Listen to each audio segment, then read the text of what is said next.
ছাত্ৰ ছাত্ৰীসকল তোমালোক সকলোৱে ভালে আছা নিশ্চয়। সাম্প্ৰতিক পৰিস্থিতিৰ বাবে তোমালোকৰ পঢ়া শুনাত যথেষ্ট ক্ষতি হৈছে, কিন্তু তোমালোকে মাজে মাজে পঢ়া শুনা কৰি থাকিব লাগিব, কাৰণ তোমালোক এতিয়া ফাইনেল ইয়াৰ ষ্টুডেণ্ট।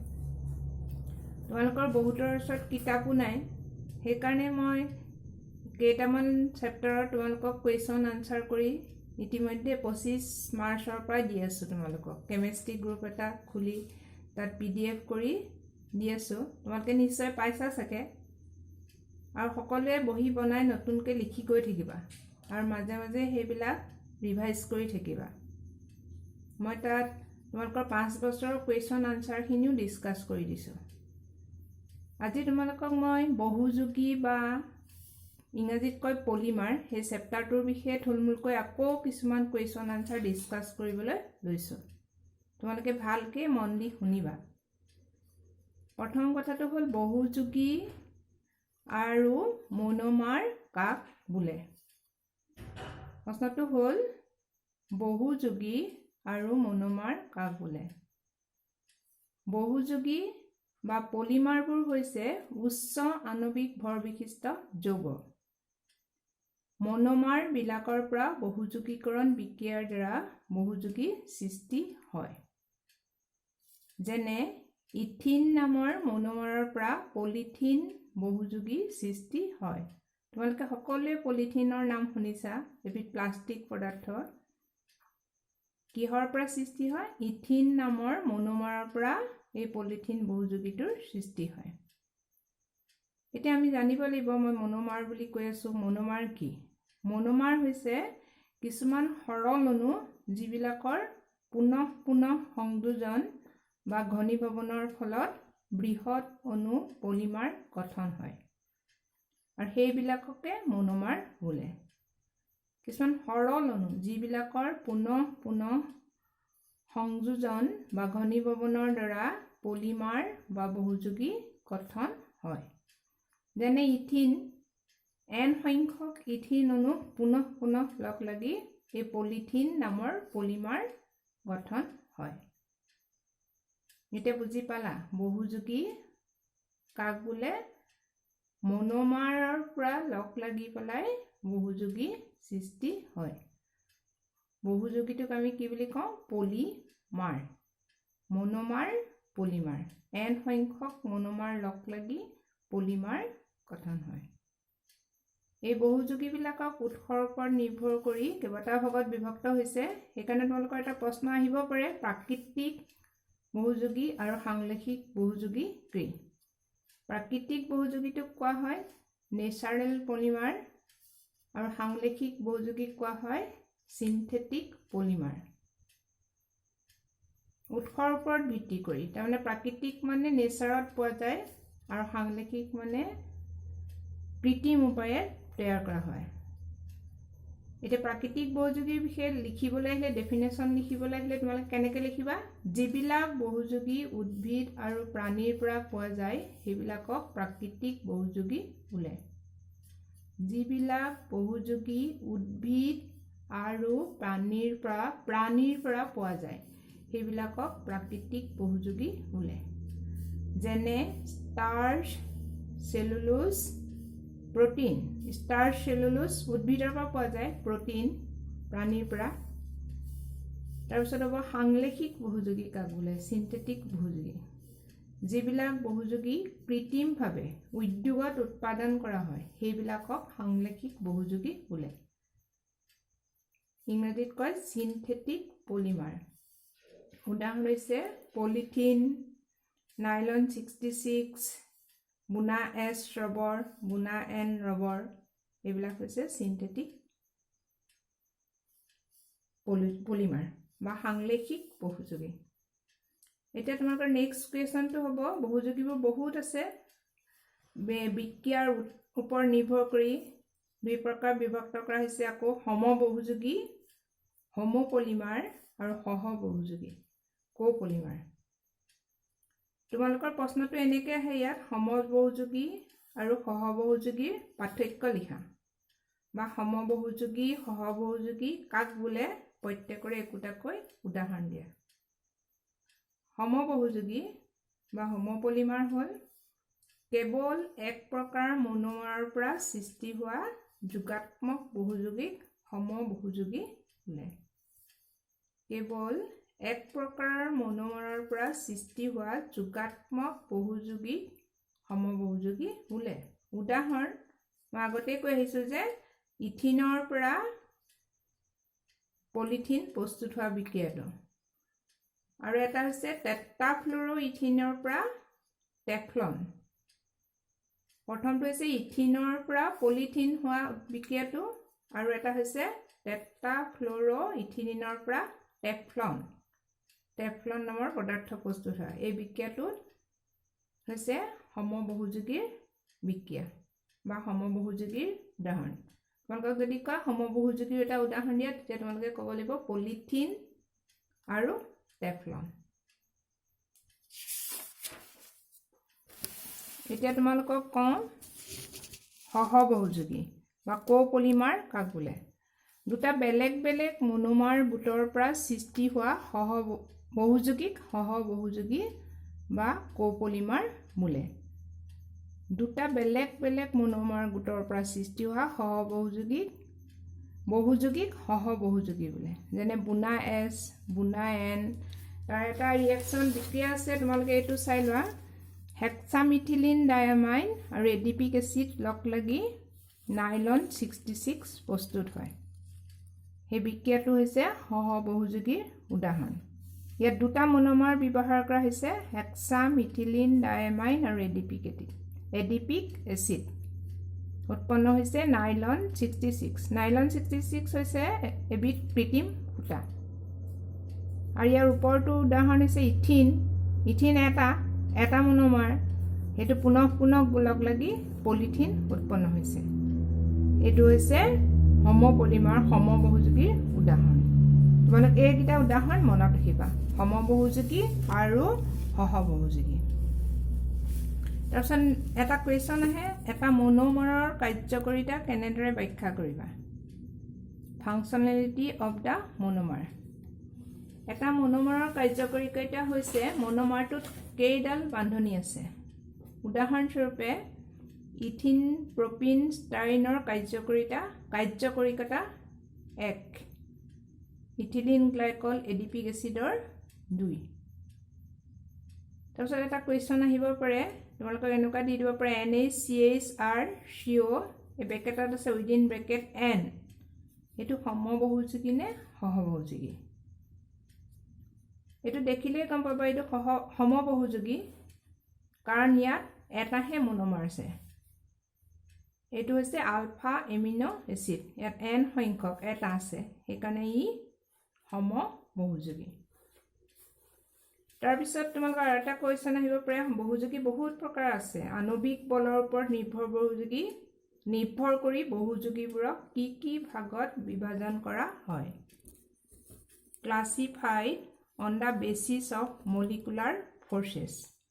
মনোমাৰবোৰ কিছুমান বলৰ দ্বাৰা লগ লাগিহে পলিমাৰ গঠন কৰে। বল মানে বান্ধনিৰ দ্বাৰা, ৰাসায়নিক বান্ধনিৰ দ্বাৰা, সেইবিলাককে আণৱিক বল বুলি কোৱা হয়। এই তাৰ ওপৰত ভিত্তি কৰি ইহঁতক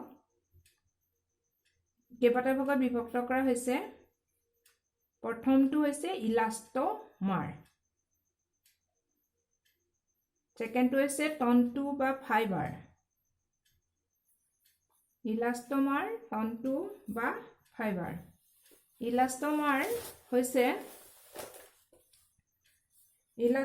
হৈছে এই বহুযোগীবোৰৰ শৃংখলবোৰ দুৰ্বল আন্তঃআণৱিক বলৰ দ্বাৰা লগ লাগি থাকে।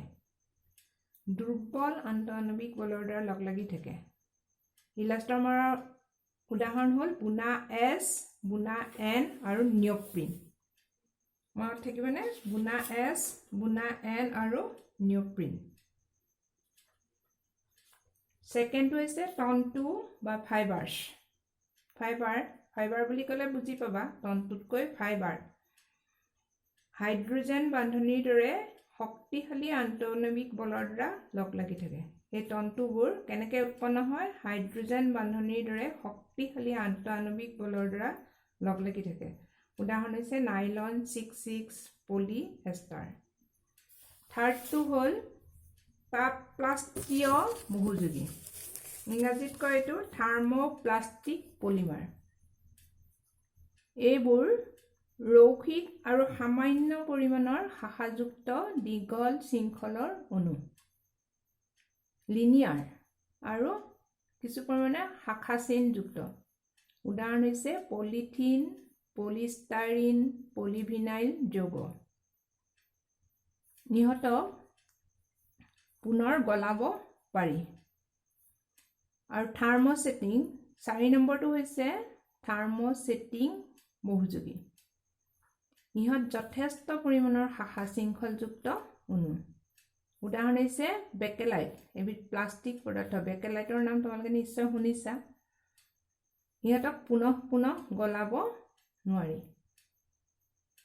সেইকাৰণে তাপপ্লাষ্টীয় বহুযোগী আৰু থাৰ্মোছেটিং বহুযোগী তোমালোকৰ পাৰ্থক্য লিখিবলৈ আহে। গঠনৰ ওপৰত ভিত্তি কৰি পাৰ্থক্য লিখা বুলিও আহে এটা প্ৰশ্ন।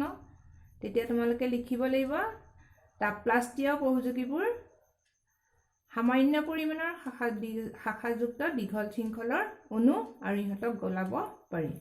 আৰু থাৰ্মোছেটিং বহুযোগীবোৰ যথেষ্ট পৰিমাণৰ শাখাযুক্ত অণু আৰু ইহঁতক গলাব নোৱাৰি। তাপপ্লাষ্টীয়ৰ উদাহৰণ দিবা তোমালোকে পলিথিন আৰু থাৰ্মোছেটিঙৰ উদাহৰণ দিবা বেকেলাইট। এইটো প্ৰশ্ন পৰীক্ষাত প্ৰায় আহে, মনত ৰাখিবা কি তাপপ্লাষ্টীয় বহুযোগী আৰু থাৰ্মোছেটিং বহুযোগীৰ পাৰ্থক্য লিখা।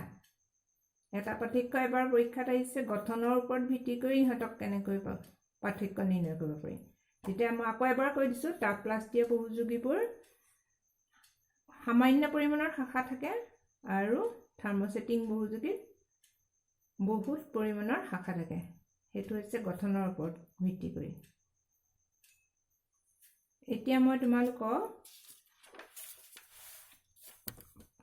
ৰবৰৰ বিষয়ে ক'ম। প্ৰাকৃতিক বহুযোগী ৰবৰ।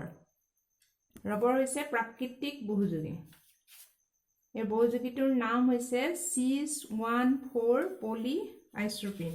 ৰবৰৰ cis14 পলি আইচোপ্ৰিন। ৰবৰৰ তোমালোকে ষ্ট্ৰাকচাৰটো এইটো চোৱা। ৰবৰ, প্ৰাকৃতিক ৰবৰ cis14 পলি আইচোপ্ৰিন। এইটো পেজ নম্বৰ 566ত আছে। তোমালোকে চিত্ৰটো আঁকি ল'বা।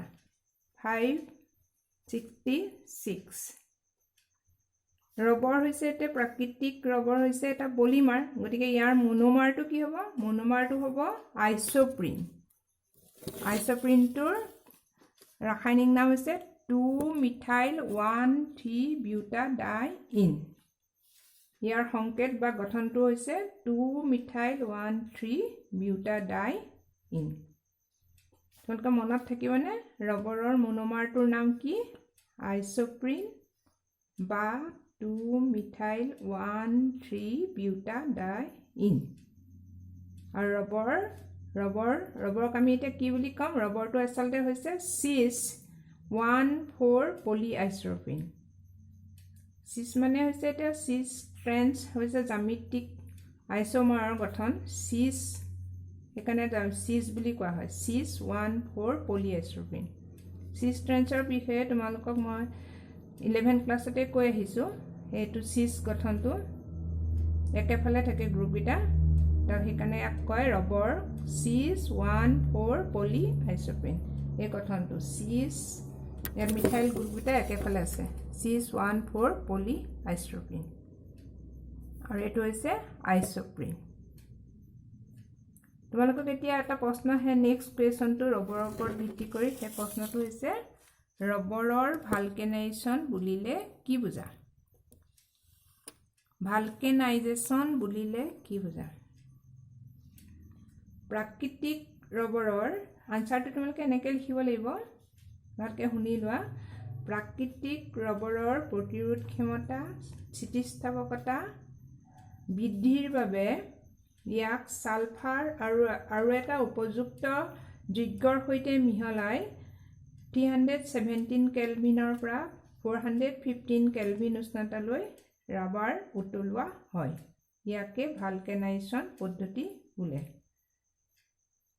কি বুলি কোৱা হয়? ৰাবাৰ সাধাৰণ প্ৰাকৃতিক ৰাবাৰৰ মানে প্ৰতিৰোধ ক্ষমতাটো কম, স্থিতিস্থাপকতাটো কম, সেইকাৰণে ইয়াক ছালফাৰৰ লগত মিহলাই পেলাই 317 ডিগ্ৰী চেণ্টিগ্ৰেডৰ পৰা 415 ডিগ্ৰী চেণ্টিগ্ৰেডলৈ উতলোৱা হয়। সেই পদ্ধতিকে কোৱা হয় ভালকেনাইজেশ্যন প্ৰক্ৰিয়া। ভালকেনাইজেশ্যন প্ৰক্ৰিয়াত ছালফাৰে দ্বিবান্ধনীযুক্ত কাৰ্বন পৰমাণুৰ মাজত প্ৰস্থ সংযোজনৰ সৃষ্টি কৰে।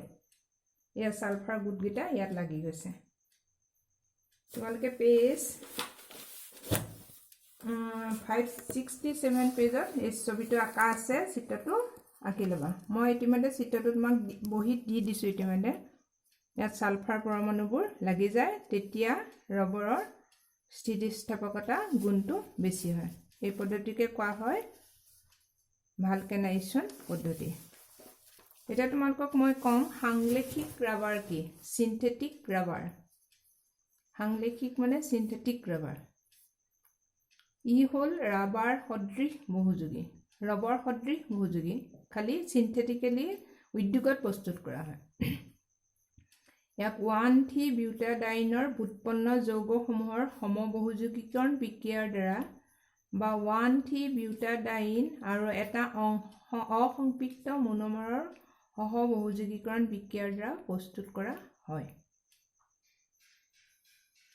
কেনেকৈ কৰা হয়? সাংলেখিক বহুযোগীবোৰ 1,3-বিউটাডাইনৰ উৎপন্ন যৌগৰ সমবহুযোগী যোগাত্মক বিক্ৰিয়াৰ দ্বাৰা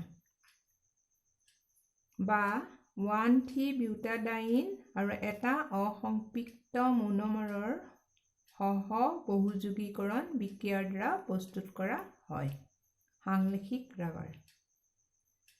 এতিয়া হ'ব নিঅপ্ৰিন কি? ইয়াৰ ব্যৱহাৰ লিখা। নিঅপ্ৰিন হ'ল এবিধ সাংলেখিক ৰবৰ। ই 2-ক্ল'ৰ'1,3-বিউটাডাইনৰ বহুযোগীকৰণ ঘটাই ইয়াক প্ৰস্তুত কৰা হয়। 2-ক্ল'ৰ'1,3-বিউটাডাইন 2-ক্ল'ৰ'1,3-বিউটাডাইনৰ বহুযোগীকৰণ বিক্ৰিয়াৰ দ্বাৰা নিঅপ্ৰিন ৰাবাৰ প্ৰস্তুত কৰা হয়। নিঅপ্ৰিন হৈছে এবিধ ৰাবাৰ, সাংলেখিক ৰবৰ। ইয়াক কিহত ব্যৱহাৰ কৰা হয়? গাস্কেট, হোজ পাইপ, বাহক বেল্ট আদি উৎপাদনত ইয়াক ব্যৱহাৰ কৰা হয়। অন্য এবিধ সাংলেখিক ৰবৰ হৈছে বুনা এন। বুনা এন কি বুলি যদি আহে তেতিয়া তোমালোকে লিখিব লাগিব ই এবিধ সাংলেখিক ৰাবাৰ।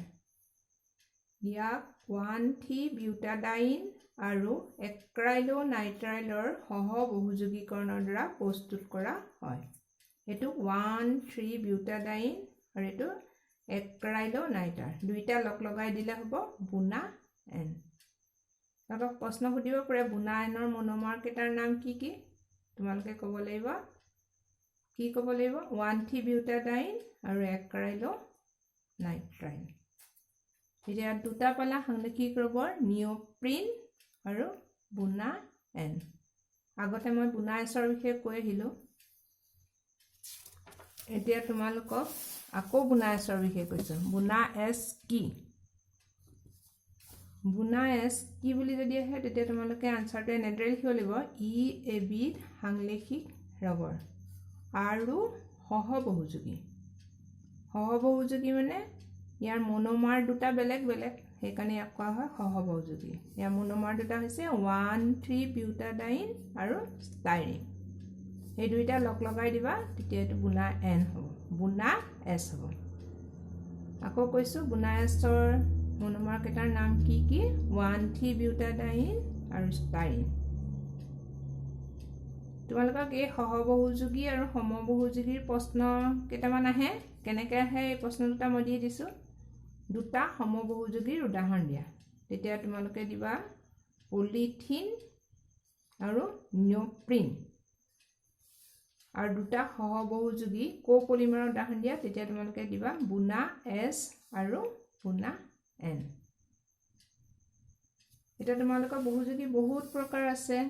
আৰু এটা প্ৰশ্ন আছে বহুযোগী জীৱ বিভংগনীয় বহুযোগী কাক বোলে বায়োডিগ্ৰেডেবল পলিমাৰ জীৱ বিভংগনীয় বহুযোগী কাক বোলে উদাহৰণ দিয়া বুজি পাইছানে জীৱ বিভংগনীয় বহুযোগী যিবোৰ বহুযোগীয়ে পৰিৱেশৰ অনিষ্ট সাধন কৰিব নোৱাৰে সহজে বিয়োজিত হয় সেইবিলাকক জীৱ বিভংগনীয় বহুযোগী বোলে বহুযোগীবিলাকে পৰিৱেশৰ বহুত অনিষ্ট সাধন কৰে তোমালোকে দেখিছে পলিথিন প্লাষ্টিকৰ বেগবিলাক প্লাষ্টিকৰ বটল বিলাস দৰবৰ বটলবিলাক কিমান পৰিৱেশৰ অনিষ্ট সাধন কৰে এতিয়া সেইকাৰণে জীৱ বিভংগনীয় বহুযোগী তৈয়াৰ কৰিছে এইবিলাকক কোৱা হয় বায়োডিগ্ৰেডেবল পলিমাৰ সেইকাৰণে তাৰ এটা উদাহৰণ PHBV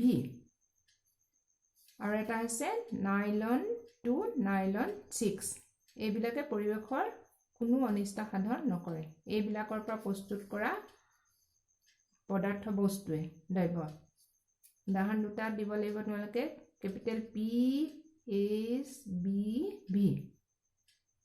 PHBV আৰু নাইলন 2 নাইলন 6 PHBV ফুল নামটো আছে ফুল নামটো তোমালোকে মনত ৰাখিব নোৱাৰিবা সেইটো সেইকাৰণে মই তোমালোকক শৰ্ট ফৰ্মটোকে দি দিছোঁ PHBV আৰু ফুল নেমটো আছে 568 পেজত তোমালোকে এইটো লিখি ল'ব পাৰা PHBVটো কেনেকৈ প্ৰস্তুত কৰা হয় 3-হাইড্ৰক্সি বিউটানোইক এচিড আৰু 3-হাইড্ৰক্সি পেণ্টানোইক এচিড 3-হাইড্ৰক্সি বিউটানোইক এচিড 3-হাইড্ৰক্সি পেণ্টানোইক এচিড এই দুইটা ঘনীভৱন যোগাত্মক বিক্ৰিয়াৰ দ্বাৰা লগ লাগি পেলাই PHBV প্ৰস্তুত কৰে